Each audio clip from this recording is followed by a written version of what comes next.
Berita baik. Saya sedang bercuti. Pagi ini saya lambat dan bos saya juga datang lambat. Saya mungkin diterima bekerja. Itu berita baik. Tak, saya tak ada. Awaklah dulu. Awak ada berita baik. Saya ada banyak berita buruk baru-baru ini. Saya dinaikkan pangkat menjadi pengurus. Yeay! Kawan berkahwin. Abang saya diterima ke universiti. Saya agak lantang. Saya akan jerit kepada semua orang. Facebook, Twitter. Ya, tapi saya jarang berkongsi berita melainkan diminta. Ya Tuhan, cuba teka. Begitu. Saya kirim pesanan kepada semua kenalan saya.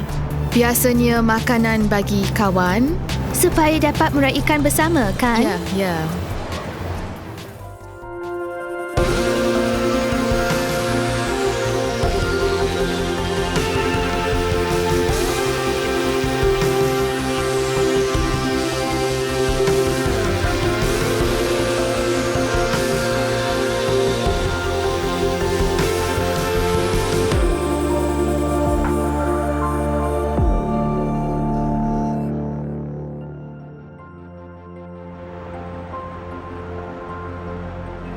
Sudahkah anda beritahu orang lain anda menyertai Alpha?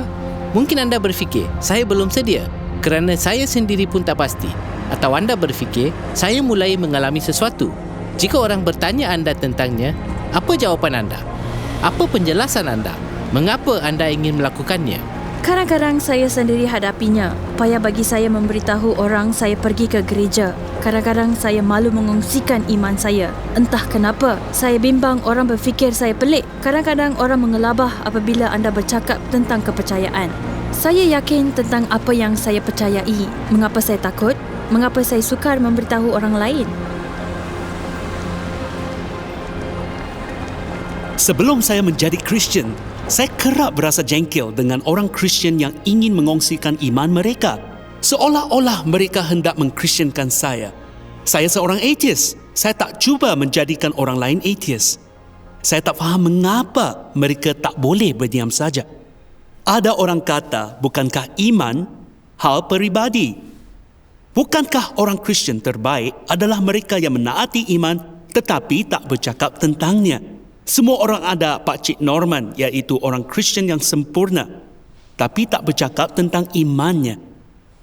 Persoalannya, bagaimana Pak Cik Norman menjadi Kristian? Pasti ada orang yang memberitahunya. Jika orang Kristian terawal tak bercakap tentang iman mereka, kita tak mungkin mendengarnya. Mengapakah kita harus beritahu orang lain tentang Yesus? Pertama, sebab Yesus mengarahkannya. Perkataan pergilah muncul 1514 kali dalam Alkitab. Yesus kerap berkata kepada muridnya, pergilah beritakanlah, pergilah undanglah, pergilah jadikanlah semua bangsa muridku. Dia berkata, saya datang supaya mereka mempunyai hidup dan mempunyainya dalam segala kelimpahan. Sebarkan Injil kepada setiap insan. Kemudian keperluan orang lain di luar. Kita dimestikan memberitahu orang bahawa Yesus memberikan kedamaian, sukacita, memenuhi hati kita dengan kasih sayang, membawa makna, maklumat hidup, pengampunan dan kehidupan kekal. Ia menakjubkan jika anda menjumpai air atau oasis di gurun, anda pentingkan diri sendiri jika menikmatinya tanpa memberitahu kawan-kawan. Anda pasti mahu memberitahu mereka, tengok, saya jumpa air. Kita juga pasti mahu memberitahu orang, kami dah jumpa Yesus. Ia juga berita yang baik. Perkataan Injil bermaksud berita baik. Apabila anda mendengarnya, anda pasti memberitahu orang lain. Berita baik tersebar pantas. Saya ingat tugas awak ialah menelefon orang apabila Henry dilahirkan. Saya dah berikan senarai orang untuk dihubungi. Awak berikan saya senarai 10 orang kan? Kini kita gunakan Facebook. Pada waktu itu, kita gunakan pondok telefon yang memerlukan Wang? shilling 10 sen untuk membuat panggilan. Ia lebih rumit. Saya pun pergi membuat panggilan. Orang pertama yang saya panggil ialah Ibu Pipa.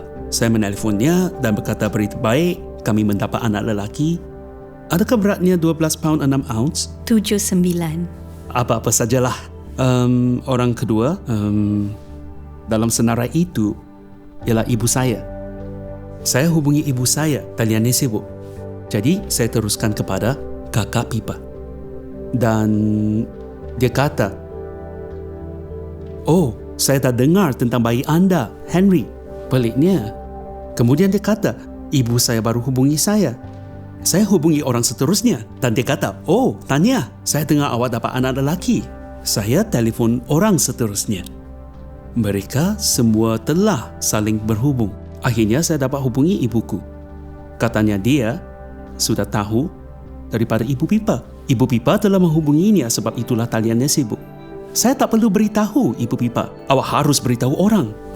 Ya semula jadi untuk Nia. Berita baik tersebar pantas. Anda pasti ingin menebarkan berita baik. Dia pun menebarkannya. Apabila saya menemui Yesus, saya mahu memberitahu orang lain. Itu ialah tindakan yang normal. Tetapi cara saya melakukannya tidaklah selalu sensitif. Saya masih ingat, selepas menemui Yesus, saya ke parti dan berkobar-kobar ingin memberitahu orang pertama yang saya temui tentang Yesus. Kebetulan kenalan pertama yang saya jumpai ialah Pipa di tempat menari. Saya berfikir, baik, saya akan beritahu dia tentang Yesus. Sejak 10 hari menjadi Kristian, saya telah pergi ke ceramah penginjilan. Mereka kata, jika anda ingin menceritakan tentang Yesus, kamu harus yakinkan mereka perlukan Yesus. Saya berfikir, saya harus yakinkan bahawa dia perlukan Yesus. Saya pun pergi ke ruang tarian. Saya tak mahu membuang masa berborak kosong. Saya pun kata, "Hello Pipa, awak nampak teruk. Awak benar-benar perlukan Yesus." Itu ialah ketidakpekaan. Saya fikir jika saya teruskannya, lambat laun saya akan terluka. Saya beralih daripada ketidakpekaan kepada ketakutan, sehingga takut menyebut nama Yesus. Saya sudah lama mencari jalan untuk mengkhabarkan iman dalam cara yang tidak melibatkan ketidakpekaan atau ketakutan. Kita harus sedar bahawa memberitahu orang lain tentang Yesus timbul secara semula jadi daripada hubungan kita dengan Allah, dan motivasi kita adalah untuk mengasihi Allah dan orang lain. Salah satu cara menghabarkannya tanpa ketidakpekaan ialah kehadiran kita di dunia. Yesus berkata, "Kamu adalah garam dunia, kamu adalah terang dunia. Hendaklah terangmu bercahaya di depan orang, supaya mereka melihat perbuatanmu yang baik dan memuliakan Bapamu yang di syurga." Kakak saya bakal berkahwin. Dia mengikuti kursus pra-perkahwinan di gereja dan dia berkata, "Julia, awak nak ikuti saya ke gereja Ahad nanti? Lagipun saya akan ke sana. Saya terkial-kial dengan iman saya. Saya mencari jawapan, tapi saya mencari di tempat yang salah. Saya fikir, baiklah, saya akan ke gereja. Saya didoakan dan merasakan kedamaian seakan-akan sudah pulang. Kebetulan pula Alpha akan bermula pada hari Rabu depan. Saya pun menyertai Alpha. Ia bukan perjalanan yang pantas. Ia membina semula iman saya minggu demi minggu. Rasanya semua yang saya tahu tentang Allah beralih dari kepala ke hati saya. Beberapa tahun lalu, saya mendengar tentang ceramah pemerdagangan manusia dan tak tahu apa-apa tentangnya. Tak sedar bahawa pembelian dan penjualan manusia wujud. Secara serta-merta saya rasa terkejut. Kenapa saya tak tahu? Sebagai orang terpelajar, kenapa saya tak tahu? Jadi, saya pun berkata kepada Allah, "Okey, apa yang boleh saya lakukan? Apa tindakan yang wajar?"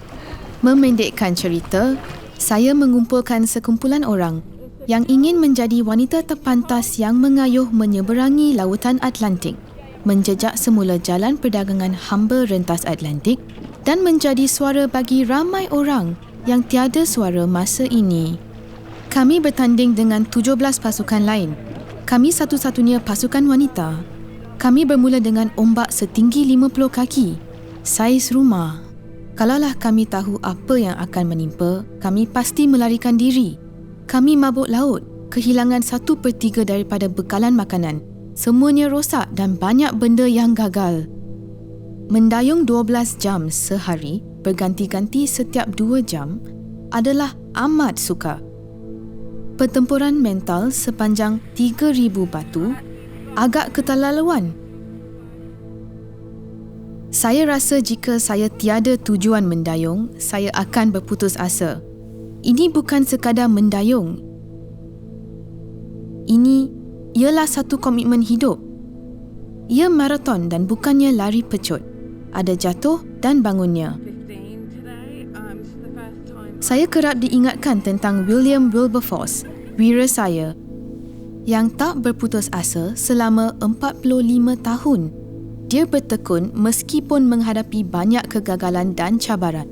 Sehinggalah 3 hari sebelum kematiannya, ketika itulah rang Undang-Undang Pemansuhan Perdagangan Abdi diluluskan Parlimen.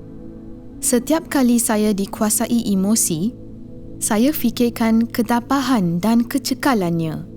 Banyak yang kita boleh pelajari daripada teladannya. Saya rasa saya telah memupuk sedikit sifat itu sewaktu berada di lautan.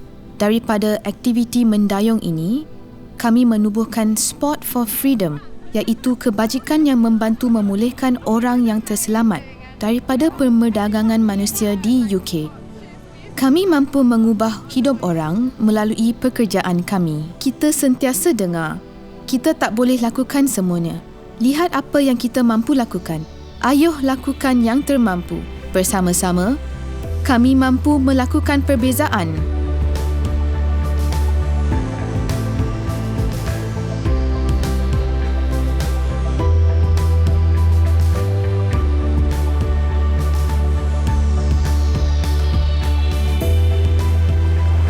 Nelson Mandela berkata, sejarah tidak dibuat oleh raja dan jeneral tetapi oleh orang ramai. Yesus memanggil kita untuk berpengaruh luas. Oleh itu, kita perlu melibatkan diri di dunia dan bukannya menyisihkan diri. Ya, Yesus berkata, kita harus menjadi garam dan terang. Garam memberikan perisa, tapi di dunia purba, ia adalah pengawet, menghalang daging daripada rosak. Sebagai orang Kristian, kita harus menghalang masyarakat daripada rosak. Yesus berkata, kamu adalah terang. Kita menjadi terang dunia dengan beramal melalui setiap kelakuan sebagai Kristian. Tindakan anda terhadap kelaparan, ketunawismaan, kemiskinan dan keteadilan dunia. Martin Luther King berkata, kegelapan tidak mampu mengusir kegelapan, hanya terang mampu. Kebencian tidak mampu mengusir kebencian, hanya kasih mampu.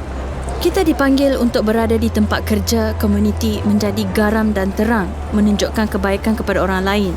Gaya hidup kita amat bermakna. Nama saya Ugo Monye, bekas pemain rugby. Saya pernah bermain untuk pasukan Harlequins di London dan England dalam British and Irish Lions. Kini saya seorang pengulas. Saya beralih daripada bermain rugby kepada bercakap tentangnya. Sama ada bersosial, berkawan, memulakan pekerjaan baru, menjadi pemain rugby profesional, saya terlalu hebat untuk ke gereja. Itu bukan keutamaan hidup saya. Saya mengetepikannya dan perkara lain menggantikan peranan Allah dalam hidup saya. Itulah kisah saya. Ia mula berubah setelah saya mula bermain rugby. Ia menjadi tumpuan utama apabila hidup saya sudah mulai stabil. Agak aneh, sebelum setiap permainan, setiap pemain ada ritual sendiri. Ada yang memakai stokin kanan dahulu atau menjadi orang terakhir meninggalkan tempat menyalin pakaian. Saya selalu menelefon dan berdoa sebelum ke padang. Bagi saya, ia lebih penting daripada semua latihan sebelumnya. Kami mempunyai perlawanan penting melawan pesaing utama, London Wasps. Saya tulis pesanan ini di bawah baju saya. Saya berjaya mendapatkan mata untuk Harlequins, iaitu pasukan saya. Saya mengangkat baju dan menunjukkan pesanan, "Terima kasih, Yesus." Tiada sesiapa ternampaknya selain penonton di hadapan saya. Teman sepasukan saya tak melihatnya. Sehinggalah gambar itu mula disebarkan dalam akhbar dan internet, barulah mereka berkata, "Ugo, apa benda itu?" Mereka tak faham. Ada juga yang bimbang. Mereka bertanya, "Awak tak apa-apa? Kenapa awak perlukan Yesus? Apa maksud dia? Adakah awak ahli kultus sekarang?" Pelbagai soalan aneh diajukan. Saya gembira itu menjadi topik. Ya, hebat. Saya mula memberitahu mereka sebab saya melakukannya dan juga perasaan saya. Inilah berita terbaik saya. Dan saya ingin dunia turut mengetahuinya. Ia hanya perbualan. bukan memaksa orang menerimanya tapi sekadar mengabarkan berita baik. Saya suka ke gereja. Saya mengasihi Allah kerana inilah yang Dia lakukan untuk saya. Jika awak ingin menyertainya, ia cuma satu perbualan. Jika mereka mempercayai anda dan melihat keikhlasan anda, mungkin mereka mahukannya juga. Sekarang saya mengulas tentang rugby. Semasa melakukannya, saya haruslah berasa teruja kerana saya bercakap kepada orang di rumah. Jika saya tak teruja tentang rugby, penonton di rumah juga pasti tak teruja. Begitu juga dengan iman Kristian. Semasa bercakap tentangnya, jika saya tidak teruja, ya, boleh tahanlah. Mereka hidangkan teh yang sedap dan ceramahnya agak baik. Tiada orang akan datang ke gereja. Tapi jika saya benar-benar teruja, mereka pun akan teruja. Mereka mungkin mahu memahami dan mengalaminya. Berterus terang dan jadilah jujur. Ceritakan pengalaman anda. Jangan membuat tanggapan. Jika anda teruja, tunjukkan kepada mereka. Menjadi terang dunia bukan saja melibatkan gaya hidup kita, malah juga kata-kata kita. Pada satu masa, keluarga, kawan dan rakan sekerja kita mungkin bertanya tentang iman kita. Bila berpeluang mengongsikan iman, apa harus dilakukan? Paulus ke Tesalonika dan berbincang, menyatakan dan menunjukkan bahawa Kristus mati dan kemudian bangkit semula. Beberapa orang di situ percaya. Kita tak selalunya tahu cara menjawab soalan orang, tapi kita boleh menunjukkan mereka arah yang betul. Keyakinan dan tekanan adalah berbeza. Ada orang yang akan lari jika rasa tertekan untuk melakukan sesuatu. Kesan tekanan berbeza daripada keyakinan. Paulus berkata, kami berusaha meyakinkan orang. Ini kerana ia adalah berita baik. Kristian terawal menggunakan keyakinan sebagai penjelasan iman mereka. Kata Petrus, sentiasa bersedia memberikan jawapan kepada orang yang bertanyakan asas harapanmu dan jawab dengan lembut dan hormat. Selain bersedia menjawab, kita perlu bersedia mendengar, memahami kisah mereka dan menghormati pendapat serta nilai mereka. Intipati memberitahu orang lain adalah pengkabaran berita baik tentang Yesus, iaitu memberitahu orang tentang Yesus. Itulah yang kami lakukan di Alpha. Terdapat kepelbagaian cara untuk melakukannya. Demikian juga dalam Perjanjian Baru. Cara termudah adalah mengatakan datang dan lihat. Itulah yang Yesus katakan. Dia kata datang dan lihat. Mereka datang dan melihat. Kemudian memberitahu kawan mereka datang dan lihat. Ini mungkin salah satu sebab anda berada di sini. Seorang kawan, ahli keluarga atau rakan sekerja mengajak anda datang dan lihat. Kita semua boleh melakukannya. Albert McMakin adalah seorang petani. Sewaktu berusia 24 tahun, Albert mempercayai Yesus di sebuah gereja berdekatan. Dia amat teruja dan bersemangat sehingga memenuhi trak dengan kawan untuk ke kebaktian seterusnya demi mendengar Injil sepertinya. Ada seorang remaja yang Albert ingin bawa ke gereja. Akan tetapi, dia amat sukar dipujuk. Dia sibuk dilamun cinta dengan ramai gadis. Dia memang tidak tertarik dengan agama Kristian. Tapi Albert McMakin mempunyai satu idea. Dia berjaya meyakinkan lelaki itu datang ke gereja sebagai pemandu trak. Setibanya di sana, tetamu Albert ini masuk dan terpesona dengan apa yang didengar. Dia pergi berulang kali sehinggalah pada satu malam, dia pergi ke hadapan untuk berdoa dan menyerahkan hidupnya kepada Yesus Kristus. Itu adalah tahun 1934. Sejak itu, tetamu Albert ini telah bercakap kepada lebih daripada 210 juta orang tentang iman Kristian, lebih daripada orang lain dalam sejarah. Dia telah menjadi kawan dan tempat mengadu kepada 10 Presiden Amerika dan bercakap tentang Yesus kepada setengah daripada populasi dunia melalui radio dan TV. Namanya ialah Billy Graham.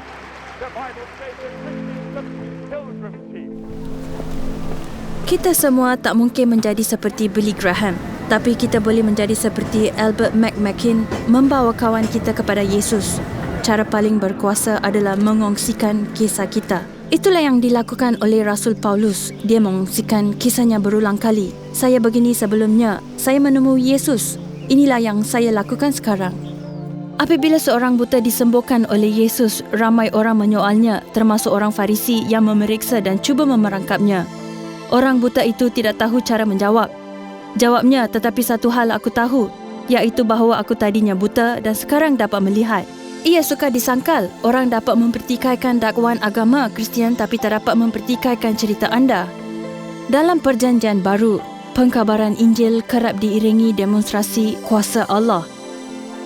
Paulus menulis, Injil yang dikabarkan bukan kata-kata saja, tapi dengan kuasa, Roh Kudus dan keyakinan kukuh. Ini bukan sekadar kata-kata atau perdebatan intelektual, tapi tentang pengalaman Roh Kudus. Ini memang benar bagi saya apabila saya mengalami kuasa Roh Kudus pertama kalinya. Saya mengalami hal yang dinyatakan Paulus dalam Roma 5:5. Kasih Allah telah dicurahkan di dalam hati kita oleh Roh Kudus yang telah dikurniakan kepada kita. Kita tak mampu mengubah hati orang, hanya Allah dapat melakukannya. Doa amat penting sewaktu kita memberitahu orang lain. Paulus menulis dalam suratnya kepada orang Roma, keinginan hatiku dan doaku kepada Allah ialah supaya mereka diselamatkan. Ramai orang dapati apabila mereka mempercayai Kristus, mereka telah didoakan, mungkin oleh ahli keluarga, ibu bapa pembaptisan atau kawan. Perkara terbaik yang dapat anda lakukan adalah berdoa untuk keluarga dan kenalan anda.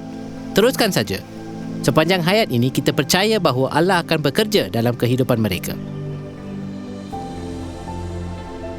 Dulu ibu bapa saya kerap bertengkar dan saya berasa sedih. Saya sentiasa mendoakan mereka. Saya pernah menanya Allah, mengapa ia mengambil masa yang lama? Saya menyertai persekutuan doa di tempat kerja dan seorang kawan saya bertanya, awak nak membantu dalam workplace Alpha? Saya kata, oh, saya tak pernah cuba Alpha. Ramai ahli kumpulan kecil datang membantu. Salah seorangnya ialah Nick. Saya menjemput ibu saya dan saya berdoakan dia datang. Dan dia datang. Dia betul-betul berubah. Melihat perubahannya dari dulu hingga sekarang, ia memang satu perubahan besar. Kami juga menjemput sepupu saya. Dia menolak kami pertama kalinya. Katanya, hal agama tak sesuai untuk saya. Saya dan ibu berdoa bersama untuknya. Minggu seterusnya, dia pun datang dan kami amat teruja. Dia menerima Kristus pada malam itu. Ya, ia berubah daripada keberatan kepada tidak dapat mengelaknya sekarang. Dia sentiasa ada di sana. Memang kisah yang menakjubkan. Ya, kami juga menjemput bapa pembaptisan saya. Dia mahu menerima Kristus sebagai penyelamatnya ketika itu. Tapi pada musim Alpha itu, bapa saya enggan datang. Saya menjemputnya ke pertemuan semula Alpha. Saya beritahu dia, saya akan berucap, boleh datang melihat saya? Dia pun bersetuju. Apabila dia datang, dia amat menyukainya.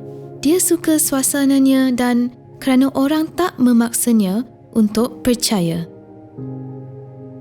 Selepas itu, saya menjemputnya ke musim Alpha seterusnya. Dia datang dan ia pengalaman yang menakjubkan baginya. Dia gemar menyertai Alpha dan mengungsikan berita baik itu dengan orang lain. Dia menyertai Alpha seterusnya sebagai pembantu. Selepas itu, dia mulai memimpin. Dia memimpin 2 kali dan menganjurkan Alpha dengan ibu saya di gereja yang lain. Itu ialah perkara terbaik yang pernah saya lakukan dan alami, iaitu menerima Kristus. Tapi jika tiada orang memberitahu saya tak mungkin tahu. Sebab itulah ia penting untuk memberitahu orang lain, kerana ia memberikan mereka peluang untuk memilih. Saya akan sentiasa ingat bagaimana keluarga dan sanak saudara saya berubah. Setelah melihatnya, saya akan terus memberitahu orang lain. Kita berdoa untuk orang lain dan diri kita. Anda mungkin menghadapi tentangan. Anda mungkin tidak berdepan penganiayaan fizikal seperti orang di tempat lain dan orang Kristian awal. Orang mungkin ketawakan dan mengejek anda. Sewaktu orang Kristian terawal berdepan penganiayaan, mereka berdoa untuk keberanian. Saya mendorong anda untuk tidak berputus asa. Pesanan Yesus adalah penting. Teruslah memberitahu orang lain. Saya dengar tentang seorang lelaki hampir mati di parit pelindung semasa Perang Dunia Kedua. Kawannya berkata, "Ada apa-apa yang boleh saya lakukan?" Lelaki itu menjawab, "Tiada apa-apa, saya tahu saya akan mati." Kawannya bertanya, "Ada pesanan yang boleh saya bawa ke England?" Lelaki itu menjawab, "Ya, tolong sampaikan pesanan kepada lelaki di alamat ini. Inilah pesanannya, beritahu dia. Didikannya sewaktu saya masih kecil, membantu ketika saya nazak. Kembalinya ke England, kawannya ke alamat itu dan mengatakan, didikannya kepada askar itu sewaktu dia masih kecil membantu dia di akhir hayatnya." Lelaki itu berkata, "Maafkan saya Allah. Saya dah lama berhenti mengajar sekolah minggu kerana saya berfikir ia tiada kesan. Setiap kali anda memberitahu orang tentang Yesus, ia berkesan kerana Injil adalah kuasa Allah. Kadang-kadang anda mungkin kecewa, kadang-kadang saya kecewa kerana berfikir orang lain tak berminat, tapi anda tak tahu apa yang terjadi dalam hidup mereka. Jika anda pernah mengalami Yesus, teruskan memberitahu orang. Ini akan memberikan anda kesempatan luar biasa melihat orang menemui iman. Tiada perkara yang membuat perbezaan yang lebih besar dalam hidup orang daripada menemui Yesus Kristus.